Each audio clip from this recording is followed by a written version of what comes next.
Hello everybody and welcome back to a brand new rankings video. Today I'm going to be ranking the best overdrives, or I'm going to be ranking the overdrives in Tanki Online. Now I am adding Crusader just because we have video footage of it, and I don't want to have to release this and update it like a month later. Maybe it's insane, but off the information I've seen, that's where I'm going to be placing it. So with further ado, let's go ahead and get into our rankings. Our number 10 spot is going to be Crusader.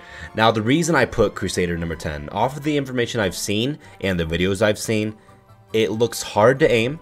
It doesn't do that great of damage. Sure, it slows down the person and that helps, but it goes so fast and so far that it's very hard to aim, and if you're shooting at someone, they basically can't be moving because it's a hovering hole, so it's even harder to shoot.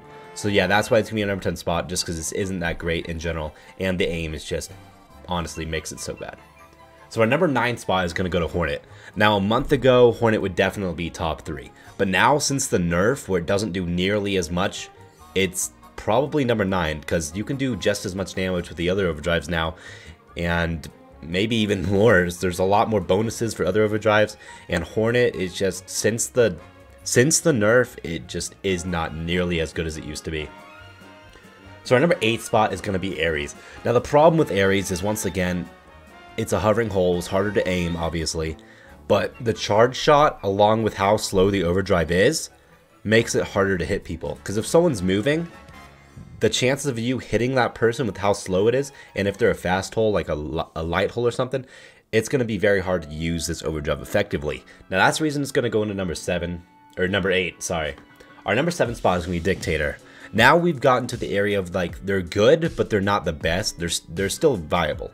Now, I put Dictator towards the middle, a bit towards the end, just because it's more of a team overdrive. You don't use this nearly as often for personal gain. Of course, it is there for personal gain, but it's a team overdrive. It has good perks. There's nothing really bad about it. It just isn't as overpowered as some of these overdrives. And that's why it's going to be our number 7 spot. Our number 6 spot is going to be Wasp.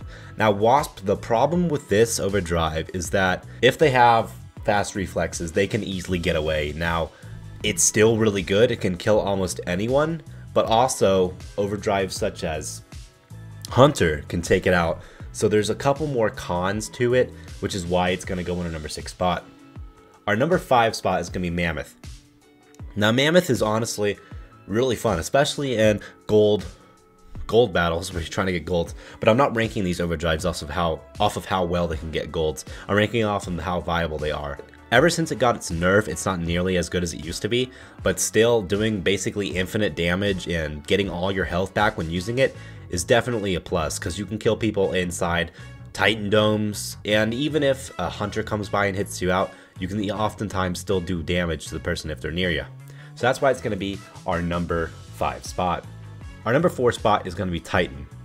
Now Titan, since a lot of other overdrives can take it out, it wasn't put top. But when you're defending something and only 1 or 2 other overdrives can really combat Titan overdrive, it's very, very effective. Now since it got the nerf where it can no longer heal you inside dome, it's not as good, but its bonuses of being able to protect both you and your entire team inside of it allows for it to be very effective, and that's why it goes in our number 4 spot. Now our number 3 spot is going to be Viking. Viking is definitely, it's the most common and most balanced overdrive, I'd say. Because everyone gets it relatively slowly, which means it's not overused like Wasp bombs or something. But it does good damage, even to people with armor and stuff. It does a solid damage, it does solid range, it has solid range. It works basically for almost every turret besides Vulcan, because for some reason they just don't know how to get it to work for Vulcan. But overall, it's a really good overdrive, and it deserves the number 3 spot. Our number 2 spot is going to be Hunter Overdrive.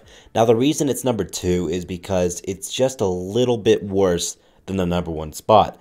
Now Hunter Overdrive, everyone knows how annoying it is, but with all the new overdrives, it's sort of become a little bit less meta, so less people are exploiting it, which makes it a little bit lower on the list. Our number 1 spot is going to go to Hopper's Overdrive.